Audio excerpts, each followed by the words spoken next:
샬롬 샬롬 샬롬 샬롬 샬롬. 하나님 사랑합니다. 여러분 주 안에서 사랑합니다. 신명기 6장 말씀이죠. 1절에서 9절 그리고 마태복음 28장 20절 자녀에게 가르쳐 지키게 하라 이런 내용입니다. 6장 1절이 이는 곧 너희 하나님 야훼께서 너희에게 가르치라고 명하신 명령과 규례와 법도라.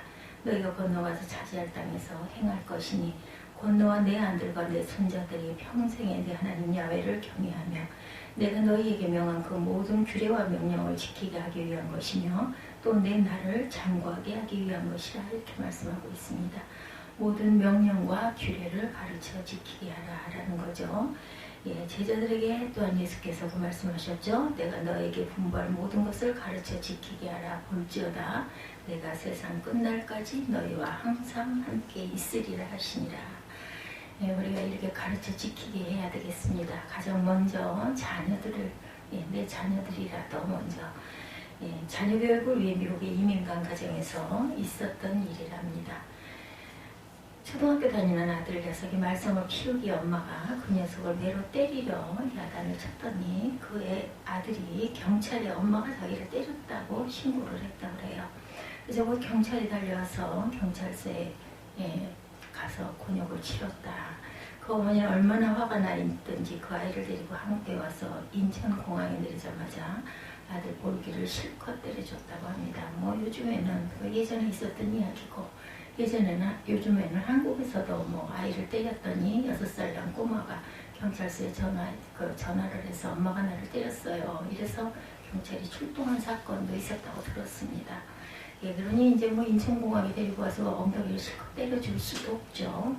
그리고는 그 길로 비행기를 타고 다시 그 엄마는 미국으로 돌아갔답니다. 그런데 요즘 한국에서는 어머니가 교회 가져가면 종교 강요로 경찰에 신고하고 구리시와 성남시 경북 청송군은 교회에서 소그룹 모임을 신고하면 포상금을 준다. 이런답니다. 사람마다 각기 나름의 유전자가 있다는 인간 개놈 프로젝트가 2003년에 완성이 됐어요. 17년 전이네요. 그렇죠? 사람마다 각기 나름의 유전자가 있는데 어떤 사람은 우울증의 유전자가 있어서 우울증을 대물림시킬 수가 있고 부정적인 유전자를 가진 사람은 그 유전자로 인하여 부정적인 태도로 살아갈 수 있다고 합니다. 그런데 유전자만으로 인간의 모든 생명의 현상을 설명할 수 없다는 사실이 이 연구를 통해서 확인이 되었어요. 인간에 대한 유전적 요인과 환경적 요인이 중요한데 환경적 요인이 유전자를 지배하는 후성 유전학에 의해 사람의 운명이 설명할 수 있다는 사실입니다. 한국 상담개발원에서는 후성 유전학은 정신적인 외상은 물론 믿음이나 영성과 감성이나 신념, 인간의 모든 문제까지 영향을 미친다면서 후성 유전학은 우리의 생각과 선택에 따라 두뇌와 몸, 정신 건강과 영적 상태에 영향을 미치게 된다라는 과학이라고 주장한다고 그래요. 그래서 이 선택의 영향력은 우리의 영혼과 육체의 문제만이 아니라 인간 관계까지 뻗어나가게 되고 수천 세대까지 그 영향을 미친다라고 주장한다고 합니다. 우리 믿는 사람들에게는 하나님 선택하신 선민이라는 유전자가 있는데 이 선민의 유전자도 하나님을 믿음으로 선택하지 않으면 후성 유전의 축복을 받을 수 없다고 합니다. 오늘날 미국을 만든 두 대표적인 가정의 세계를 봅니다. 사례, 매일 기도하여 예배드린 조나단 에드워드의 가정은 300명의 목사와 선교사와 신학교수가 나왔고 100명이 넘는 대학교수와 100명 이상의 법률가가 나왔어요. 60명의 의사, 60명 이상의 작가와 14명의 대학 총장과 3명의 국회의원과 1명의 부통령이 나왔다고 그러네요. 반면 유흥주점을 경영한 맥스 주크의 후손 1200명을 조사했더니 310명이 불황자였고 440명이 방탕하게 살다 죽었으며 130명은 평균 13살의 교도소에 갔고 그중 7명은 살인죄를 저질렀다고 합니다.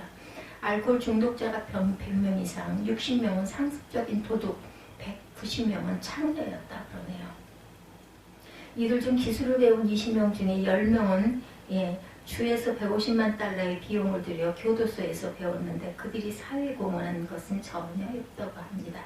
역사를 바꾸고 세계를 움직인 인물 5을 꼽는다면 물리학의 아인슈타인, 공산당 선언을 만든 칼 마르크스, 인간의 무의식의 세계를 연구한 프로이드, 물리학의 아버지 격인 뉴턴, 진화론을 전개한 다윈을 꼽는다고 하네요.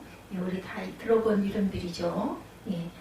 프로이드, 예, 뉴턴, 다윈, 또한 아인슈타인, 칼 마르크스 다 이름이 낯이 있지 않습니까? 이들 중에 한 가지 공통점은 다윈을 제외한 4명은 유대인이라고 합니다. 지난 100년간 노벨상을 받은 사람들 300명 중에 유대인이 100명이 넘는다고 그러죠. 경제학 분야는 65%, 의학 분야가 23%, 물리학 분야는 22% 유대인이라고 합니다. 유대인들의 그런 경쟁력이 어디에서 오는 것일까? 환경이 좋아서일까요? 나라를 잃고 수천 년 세계를 떠돌아다녔으니 환경 때문일 수는 없습니다. 일반적으로 나라가 망하고 100년이 지나면 그 나라는 역사에서 사라지는 것이 통례인데 유대인들은 그런 통례를 깨고 수천 년을 지나오면서 6개 문명 발성지로 흩어져 살아오면서 그들만의 민족의 정체성을 지켜왔어요. 그렇다면 그들이 지능이 우수해서일까? 조사에 의하면 유대인들도 태어날 때는 그냥 평균적인 지능이랍니다. 무엇이 유대인들로 하여금 세계사를 주도하는 자리에 서게 됐을까요? 종교와 교육을 합친 특별한 시스템 때문이라고 하는데 유대인의 삶의 핵심은 그들의 종교인 유대교이고 유대교의 중심은 구약 성경입니다.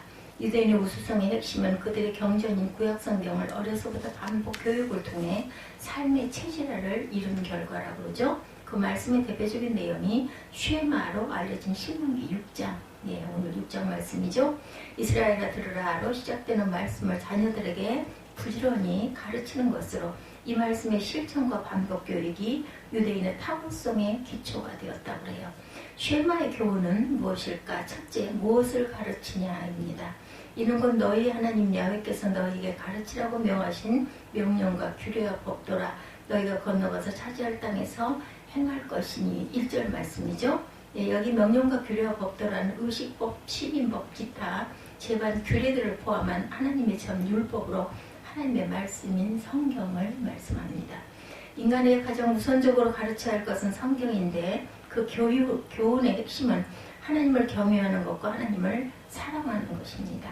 곧 너와 내 아들과 내 손자들이 평생에 내 하나님 야훼를 경외하며 내가 너에게 명한 그 모든 규례와 명령을 지키게 하기 위한 것이고 또 내 날을 장구하게 하기 위한 것이라. 너는 마음을 다하고 뜻을 다하고 힘을 다하여 내 하나님 야훼를 사랑하라.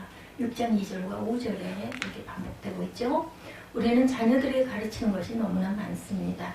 학교에서 가르치는 과목도 많은데 그 외에 학원이나 개인 교습을 통해 피아노, 바이올린, 미술학원, 태권도, 속셈학원, 웅변, 서예, 컴퓨터 등 헤아릴 수 없이 많죠. 그런데 유대인의 교육은 아주 간단합니다. 너는 마음을 다하고 뜻을 다하고 힘을 다하여 내 하나님 야훼를 사랑하라. 신명기 6장 5절 말씀이죠. 유대인의 자녀 교육의 핵심이고 전부라 할 수가 있습니다. 유대인은 교육이 이 율법에서 비롯되었고 이 율법을 위해 필요하다고 얘기합니다. 아인슈타인이 노년에 쓴 나의 부고라는 글에서 아버지가 나침반을 처음 보여주었던 어린 시절을 회상하며 어느 쪽으로 돌려도 나침반 바늘이 항상 북쪽을 가리키는 모습이 무척 신기하게 보였다. 이렇게 썼어요. 나는 지금도 생생히 기억하고 있다. 그때 그 경험은 내가 영원히 사라지지 않을 것 같은 인상을 심어주었다. 4월의 이면에는 반드시 깊숙이 감춰진 무엇인가가 4월의 이면에는 반드시 깊숙이 감춰진 무엇인가가 있다. 이런 어린날 그 기억. 저도 나중에 죽게 돼서 만약에 까마귀 아무것도 없다면 얼마나 무서울까. 저는 그 생각을 어린날 했던 게 지금도 기억이 선명합니다. 아버지 나침반에 아인슈타인을 만든 거죠. 아버지가 건네준 책 한 권, 꿈이 담긴 말 한마디가 자녀에겐 인생의 나침반이 될 수가 있죠. 별이 없고 나침반이 없으면 사람은 방황하기 마련입니다. 그저 제자리를 맴돌거나 어디를 향해 가는 줄도 모르고 향해서 가게 되고 목적이 없으면 열정도 안 나죠. 매일매일 그날 같고 이렇게 살아갈 수밖에 없죠. 영원한 진리의 말씀을 모르면 급변하는 세상에서 방황하다가 실종하게 될 위험이 있습니다. 영어 단어 중에 재앙을 뜻하는 디제스터란 말이 있는데 예. 그 어원을 보면 사라지다라는 뜻의 디스와 별이라는 뜻의 어스타, 예, 디제스타, 그렇죠. 예, 즉 별이 사라지는 것이 재앙이라는 말입니다. 나침반이 없던 옛날에는 항해할 때 북극성을 보고 방향을 잡았는데 구름이 끼거나 비가 오면 별이 보이지 않으면 그야말로 재앙입니다. 코로나19의 사태는 그야말로 재앙, 디제스터입니다. 별이 보이지가 않죠. 그러나 지금은 과학시대 별이 보이지 않아도 항해를 할 수 있는 시대입니다. 영원한 진리에 빛이 되는 성경 말씀만 붙든다면 아무리 어두운 구름에 가린 망망대해를 무사히 건널 수가 있는 거죠. 구원의 별을 볼 수가 있습니다. 우리는 지금 예천대 미문의 코로나19라는 미중임의 시대를 살고 있습니다. 역사는 그리스도 이전이냐 이후냐는 BC와 AD로 나뉘었는데 이제는 코로나 이전이냐 이후냐라는 비포 코로나와 애프터 디시즈로 바뀌었다고 합니다. 세상은 다시 코로나 이전으로 돌아갈 수 없는 now normal, now normal이에요. new normal 시대가 되었다고 하죠. new normal입니다. new normal 제가 단어를 잘못 봤습니다. 지금 오직 주의 말씀은 세세토록 있도다. 베드로전서 1장 25절이죠. 네, 세상은 아무리 변해도 하나님의 말씀은 영원하시기에 하나님 말씀은 북극석처럼 영원한 길을 비춥니다. 둘째, 어디에서 가르치느냐 중요합니다. 집에 앉았을 때든지 길을 갈 때든지 누워있을 때든지 일어날 때든지 말씀을 강론할 것이며 우리가 자녀들에게 하나님의 말씀을 가르쳐야 할 것은 어느 곳에서나 가르쳐야 합니다.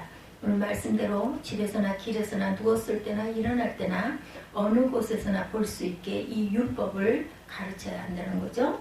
먼저 가정에서 가르쳐야 하지만 가정에서만 다 가르칠 수 없기에 교회에서도 가르칩니다.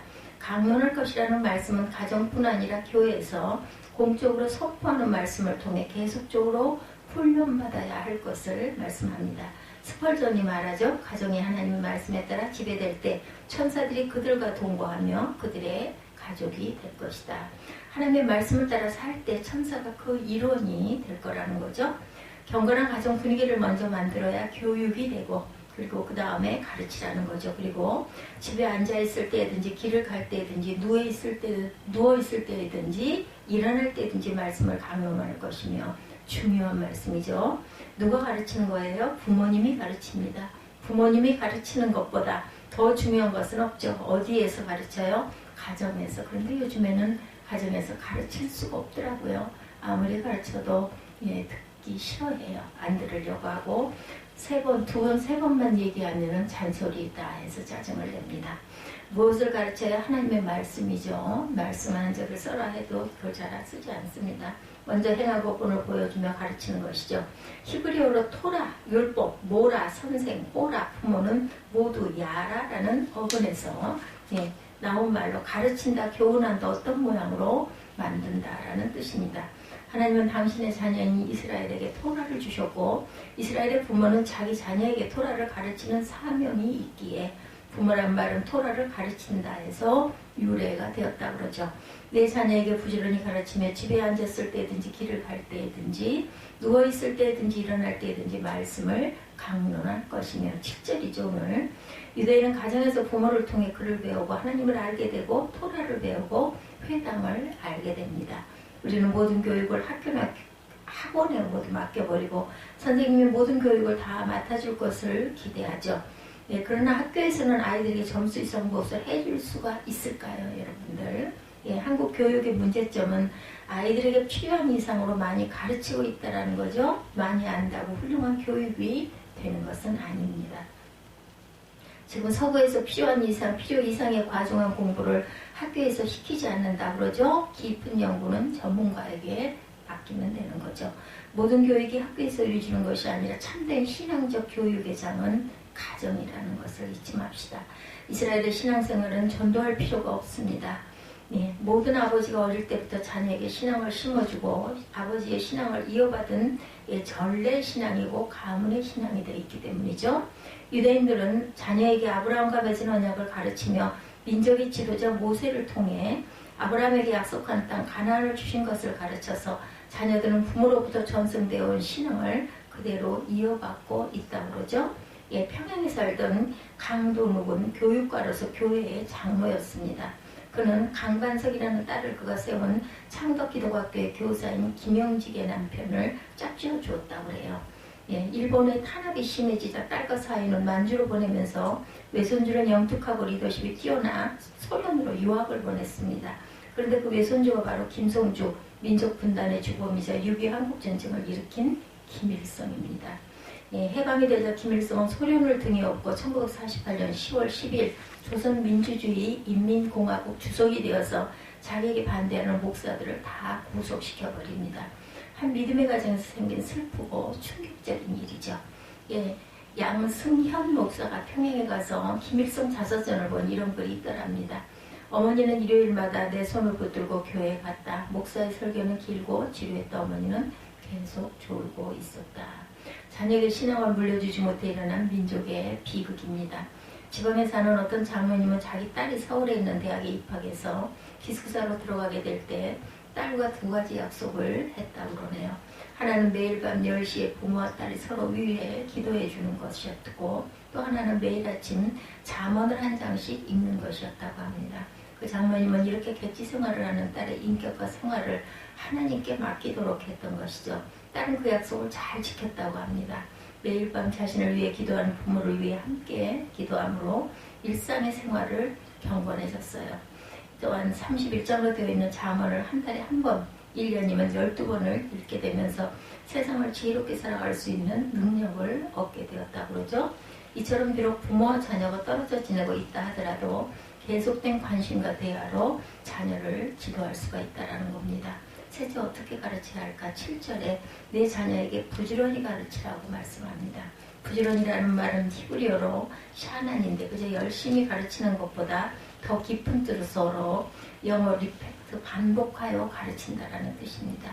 그러나 원래는 갈드라는 말로 샤펜 날카롭게 한다라는 뜻을 갖고 있다고 합니다. 칼이나 낫을 갈 때 슛돌에 물을 뿌려서 예전 방식은 살살 갈아 이제 서두르면 날이 넘어버립니다. 앞뒤로 살살 오랫동안 갈아야 제대로 날을 세울 수가 있다고 하네요. 그래서 목수들은 쉬는 동안 마냥 대패 날을 간다고 그러죠. 부지런히 가르치라, 서두르지 말라, 반복해서 가르치라, 칼을 갈듯 가르치라고 합니다. 그래서 믿어 알도록, 사랑하도록, 순종하도록 해야 한다라는 겁니다. 반복해서 칼을 갈듯이 천천히 너는 마음을 다하고 뜻을 다하고 힘을 다하여 내 하나님 야훼를 사랑하라. 여기 마음을 다하고 해서 마음이란 히브리어로 지성의 소재를 말하며 지식과 재능을 다하여 주님을 사랑하라는 뜻이죠. 뜻을 다하여란 감성과 인격을 말하는 것으로 우리의 즐거움이나 우리의 행복도 하나님이니 인격 전부를 다 기울여 하나님을 사랑하라는 것이죠. 힘을 다하여 체력을 바랍니다. 이처럼 구체적인 생활 전부를 기울여 또 하나님을 사랑하는 것이 그들의 교육 이념이고 철학입니다. 햇셀 포드의 10계명 강해에 이런 이야기가 나옵니다. 어떤 사람이 흑인 하인과 같이 바다 낚시를 갔다가 저녁낮을 돌아오면서 피곤해진 주인은 그 하인에게 모터보트의 키를 잡고 있어라. 그리고 저기 보이는 북극성만 보고 달리면 우리 집에 당도하게 되지. 그동안 난 좀 자야겠다 하고 방향타를 잡게 했더니 한참 있다 하인이 다급한 목소리로 주인을 깨우며 말합니다. 주인님 이 보트가 어찌나 빨리 달리는지 북극성을 지나치고 말았어요. 다시 다른 배로 가르쳐 주셔야겠습니다. 어떤 사람은 이 10계명은 옛날 3,500년 전에 주신 말씀이지 지금은 맞지 않는다라고 말하는데 어떤 배도 북극성을 앞질러 갈 수 없듯이 하나님의 말씀은 영원한 진리입니다. 천지는 없어질정전 내 말은 없어지지 아니하리라고 마태복음 24장 35절에도 말씀하죠. 풀은 마르고 꽃은 떨어지도 오직 주의 말씀은 세세토록 있도다. 아멘. 왜 배우는 것이 이처럼 중요합니까? 배워야만 예수님의 참 제자가 될 수 있기 때문입니다. 초대교회는 그들이 사도의 가르침을 받아 서로 교제하고 떠올 때며 오로지 기도하기를 힘쓰니라고 하여서 가장 힘쓴 것이 사도의 가르침을 받는 일이었지요. 우리 자녀들을 어려서부터 교회 학교에서 말씀 속에 자라게 해야 할 줄 믿습니다. 존 헤이우드는 배우지 않으려고 태어나지 않는 편이 낫다라고 말하죠. 배우지 않으려면 태어나지 말아야 한다. 사랑도 연습하며 발전하고 신앙도 훈련하며 성장합니다. 난폭한 망아지를 길들여 명마가 되듯이 훈련은 인간의 정신을 길러주죠. 아리스토텔레스는 마치 산자가 죽은 자보다 우월하듯이 교육받은 자는 교육까지 받지 않은 자보다 훨씬 우수하다고 말합니다. 브라우닝은 무지는 무죄가 아니라 유죄다 하고 몰랐으니 상관없다는 것이 아니라 모르는 것이 죄가 된다라고 말합니다. 사무엘 존스는 무지가 고의적인 경우일 때는 무지 그 자체가 범죄이다. 배우지 않은 것이 죄고 가르치지 않은 것이 잘못이죠. 유대인의 탈무드에 보면 아키바라는 랍비 이야기가 나옵니다. 로마 예루살렘을 포위하고 성이 함락되기 직전에 있을 때 내일이면 함락당할 위기에서 이스라엘 사람들은 비통한 울부짖음과 불안 속에 갈피를 잡지 못하고 있었어요. 이때 랍비 아키바가 하나님 앞에 간절히 기도하다 무엇인가를 생각하고 하인들을 시켜 자기가 중병에 걸렸다는 소문을 퍼뜨리게 되고 또 며칠 후에는 죽었다는 소문을 냅니다. 그리고 스스로 관 속으로 들어가 성 밖으로 나가요. 그날 밤에 아카바는 로마 장군에게 다가 우리는 서로 피를 흘릴 필요가 없습니다. 우리가 내일 아침이면 예루살렘 성문을 활짝 열고 전혀 항거함이 없이 로마 군인을 맞이해 드리겠습니다. 그러나 한 가지 조건이 있습니다. 마을 한가운데 조그만 집이 하나 있는데 그 집만은 절대 손대지 마십시오. 우리에게 있는 돈은 다 가져가도 좋습니다.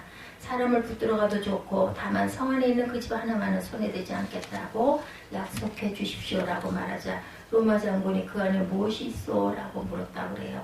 그러자 책이 있는 곳입니다. 책뿐이라면 그까짓 건 문제될 것 없지. 그렇게 합시다. 우리 전쟁 이렇게 끝냅시다. 그래서 아주 회담이 잘 이루어진 거죠. 그 이튿날 문을 열어주기로 하고 아키바는 바로 돌아옵니다. 그리고 그 밤에 유대의 믿음의 어머니들을 불러 모읍니다. 책이 들어있는 그 조그만 집에 어머니들이 울며 모였을 때 아키바는 여기서 유명한 설교를 합니다. 어머니 여러분 다 없어도 됩니다. 다 뺏겨도 됩니다. 그러나 단 한 가지 어머니들 가슴속에 하나님의 말씀이 새겨져 있으면 또한 탈무드가 있으면 우리 백성은 영원히 존속합니다. 여기에 희망이 있습니다. 이 백성을 통해서 하나님의 뜻을 이룰 날이 옵니다. 이 위대한 설교와 함께 거기서 어머니들은 서로 부둥켜 안고 성경에 엎드려 울며 기도로 밤을 새웠다고 하죠. 이튿날 예루살렘 성이 함락되어 수많은 사람이 잡혀가고 재물을 탈취당하는 역사가 있었지만 유대인 믿음의 어머니들 가슴속에 새겨진 하나님의 말씀과 탈무드는 어머니들의 가슴과 가슴으로 전송되어 오늘의 이스라엘이 있게 하였다고 그래요. 어떤 화가가 그린 그림이 한밤중에 작은 배 한 척이 바다를 가로질러 항해하고 있어요. 그런데 풍랑이 일어 금방이라도 파도가 배를 삼킬 듯 무섭게 달려들어 배가 위태로워 보이는데 항해사는 캄캄한 밤만데 뚜렷이 빛나는 하나의 별 북극성을 뚫어지게 응시하고 있습니다. 그런데 그 그림 아래 다음과 같은 글귀가 적혀 있더래요. 내가 저 별을 잃어버리면 나를 잃어버린다. 예수님은 이 세상을 떠나시기 전에 가장 간곡하게 제자들에게 말씀하셨죠. 내가 너희에게 분부한 모든 것을 가르쳐 지키게 하라. 볼지어다 내가 세상 끝날까지 너희와 항상 함께 있으리라 하시니라. 가르쳐 지키게 하라 하신 주님의 지상명령을 따라 우리의 자녀들에게 하나님의 말씀을 가르쳐 지키게 해서 그들을 구원하는 저와 여러분이 되시기를 주님의 이름으로 축복합니다. 기도하시겠습니다.